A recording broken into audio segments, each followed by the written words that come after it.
Hello everyone, welcome back to this out fashion. Hope you have a wonderful day. Today's episode is going to be based on how to cut this lovely dress you are seeing on the screen. This particular dress, it has an half cut, then two-step pleat to make it a dress. So that's why I'm making use of 4 yards of this fabric to cut it out. So the first thing I deducted out here from the 4 yard, I deducted 11 inches. You can see this is 4 yard length, as in the length of this fabric is 4 yards, while the width is 11 inches. So that's the first thing I deducted out from the 4 yards. You can see how long it is. So that is the last pleat that is going to complete the length of the dress. So I'll now keep this aside now. So from this remaining fabric, I'm going to deduct the half cut of 17 inches. So this is my half cut of 17 inches with zip allowance at the back. And see, this is 1 inch of zip allowance. The allowance is not constant. You can make use of any inches of your choice.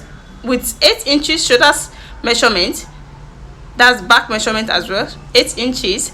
Then I'll be making use of 1 inch for the shoulder slant. 1 inch for the shoulder slant. Then I'm going to slant it to the center of both back and front like this,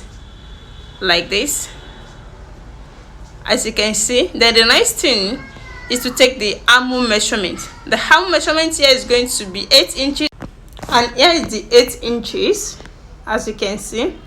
Then this is my length of the half cut, like I said earlier. You can see. So the next thing here is to take the bust measurement of 46 inches. That is 11.5 inches in 4 places. It's going to give us 46 inches, and here is it. Then I'll be adding 2 inches of seam allowance, which is the same thing as sewing allowance.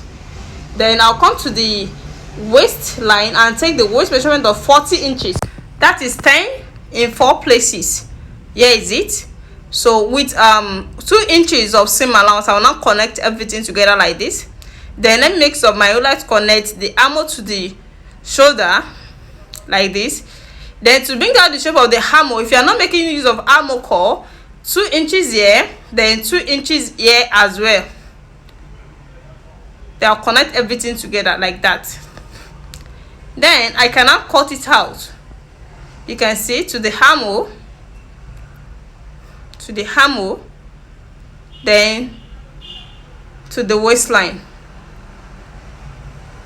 like that. So the next thing here is to take the neckline. The neckline I'll make use of is going to be 3.5 inches wideness.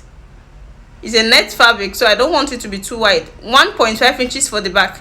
Then I can now cut it out before cutting out the front neckline. So after, I want to make use of that measurement of 4 inches.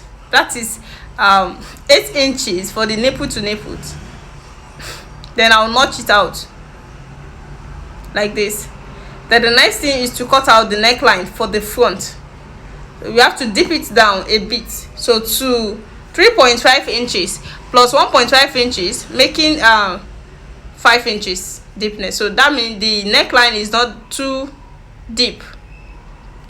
Then I'll cut it out like this. After that, the next thing I'm going to show you now is going to be the length we're going to pleat around the waist. The wideness of that is going to be 2.5 yards. Before then, I want to cut out the sleeve first. The sleeve is here. The wideness I'm using is about 10 inches, you can see, or more than. So you can make use of any inches of your choice. Then I'll go down with 4 inches just to bring out the shape of the armhole. Then I'm going to sketch it like this, the shape of the armhole out. Then I can now cut it out. Then the length of my sleeve here is this. It depends on the length you are using. This is the length of my own here. Then I'm going to cut out the shape of the armhole on the sleeve. Then I'm going to straighten it down. I can decide to pencil it to make the down part smaller, but I'm going to make use of an elastic over here. I'm not putting a band like the way it is on the top. My client doesn't want that. So I'm notching this center, now the center of the shoulder. Then we are done with the sleeve. So here is the 2.5 yard I'm talking about in wideness. Then the length is 31 inches. That is what we're going to use to make a pleat around the waist of the half cut. You understand? So let me open it and show you the way it's going to be. This is the half cut here. After taking the shape of the half cut, then you bring your 2.5 yard in wideness, then you pleat it at the waistline of the half cut. 31 inches of this 2.5 yard and 16 inches for the half cut. You can see it hasn't up to my full length. Then that's why I'm still adding 11 inches to it. So all the hair sets that are going to remain, because I added seam allowance to each of the steps, so that by the time I stitch everything together, I'll be left with 56 inches. When you calculate the 16 inches for the half cut, the 31 inches for the second step, plus 11 inches for the last step, everything is 58 inches. So I'm left with 2 inches of seam allowance. I'll use that 2 inches to fold it. So you can see I'm on the silver side. So that is why you have to add a seam allowance to anything that is a layers pleat or a steps pleat. So by the time you join everything together, you're going to see your main measurement. Welcome back. Here the finished work so far. This is after joining the steps together. The first step is the half cut, the second one is the one joining from the half cut, while the last step is this particular one. You can see the last step is a pleat there as well. So you can see how beautiful this turns out. First thing I did in joining this style is joining of the two shoulders. Then I added my sleeve to it. Then there is an elastic over at the sleeve. Here is it, you can see. Then I joined the first pleat at the waistline. Then the second one is when I complete it to make a full dress. You can see how beautiful this turns out.